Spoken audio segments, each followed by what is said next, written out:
آج ایک بنی اسرائیل کی عجیب و غریب بیماری کا ذکر سنیں گے. اللہ نے قرآن مجید میں اس کو بیان کیا، اور بدقسمتی سے وہ بیماری، وہ ڈیزیز آج ہمارے درمیان بھی پائی جاتی ہے.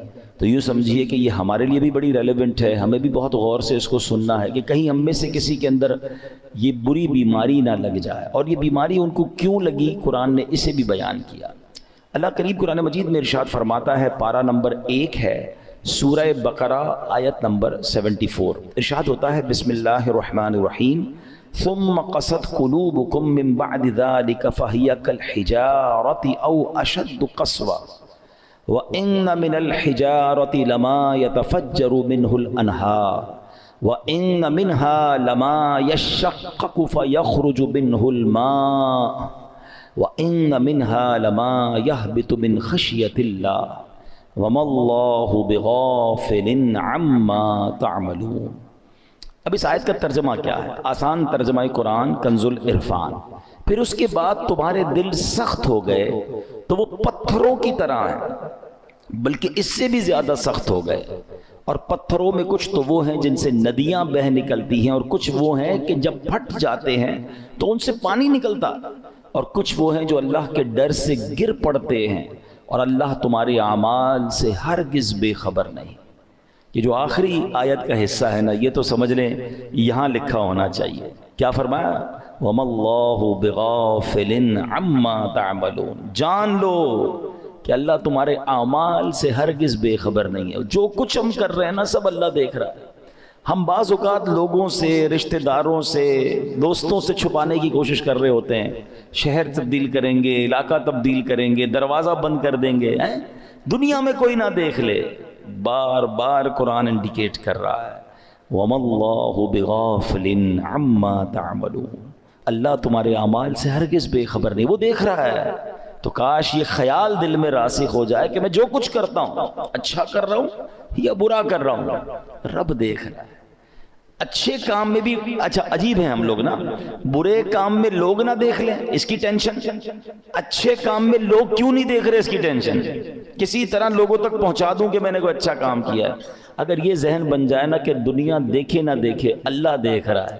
اچھا کروں گا تو اجر اسی سے لینا ہے، اور اللہ نہ کرے برا کروں گا تو سزا بھی اسی نے دینی ہے. تو خیال تو اس کا زیادہ ہونا چاہیے نا، خیال دنیا والوں کا ہے. تو بہرحال اب آتے ہیں اس بیماری اور اس آیت کی طرف. اس آیت میں قرآن کریم فرقان حمید نے کیا ارشاد فرمایا؟ ثم قست قلوبکم من بعد ذلک. پھر اس کے بعد تمہارے دل سخت ہو گئے. یہ کس کی بات ہو رہی ہے؟ بنی اسرائیل کا ذکر ہو رہا ہے. ان پر بڑے انعامات ہوئے، بڑی مہربانیاں کی گئیں بنی اسرائیل پر. شکر کی بجائے یہ نافرمانی کرتے تھے. فرعون سے اللہ نے نجات دی، پھر انہوں نے ناشکری کی.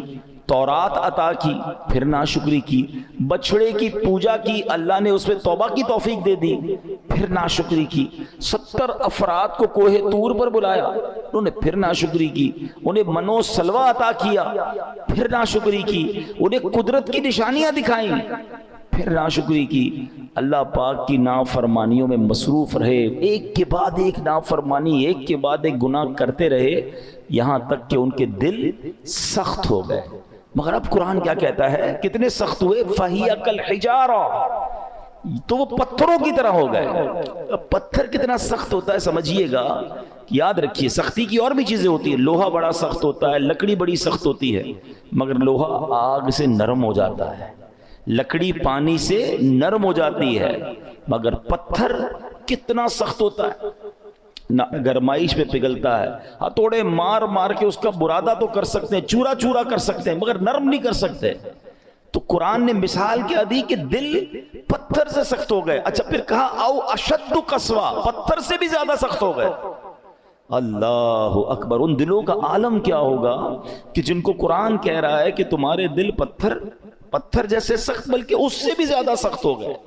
اللہ اکبر. اے میرے پیارے اسلامی، حالانکہ پتھر کی ایک اور تعریف قرآن خود آگے بیان فرما رہا ہے، وَإِنَّ مِنَ الْحِجَارَةِ لَمَا يَتَفَجَّرُ مِنْهُ الْأَنْهَارُ.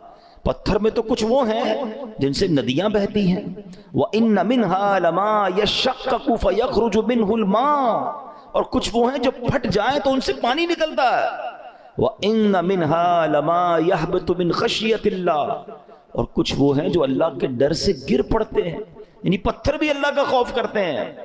پھر فرمایا وَمَا اللَّهُ بِغَافِلٍ عَمَّا تَعْمَلُونَ، اور اللہ تمہارے اعمال سے ہرگز بے خبر نہیں۔ اب یہاں بڑی یونیک معلومات اسٹونز کے بارے میں، پتھر کے بارے میں قرآن نے کیا فرمایا؟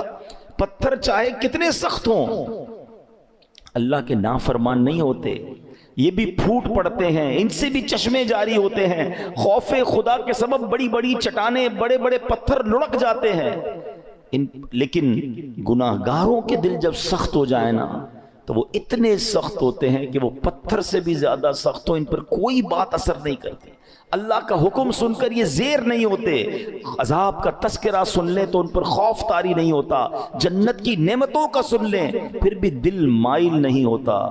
اے میرے پیارے اسلامی بھائیوں، غور کیجئے، آج کے دور میں بھی بعض اوقات ایسے بندے دکھتے ہیں کہ جن کے دل سخت ہو جاتے ہیں، اور سختی کی قرآن نے وجہ جو تفسیر میں ہم نے سنی کہ گناہ پر گناہ، ایک کے بعد ایک دوسرا گناہ۔ حدیثوں میں یہ مضمون ملتا ہے کہ بندہ جب ایک گناہ کرتا ہے نا تو اس کے دل پر ایک نقطہ لگ جاتا ہے، بلیک ڈاٹ، دوسرا گناہ کرتا ہے پھر دوسرا نقطہ، تیسرا کرتا ہے تیسرا نقطہ، ایک وقت آتا ہے پورا دل ہی کالا ہو جاتا ہے، اب ہدایت کی کوئی بات اثر نہیں کرتی ہے۔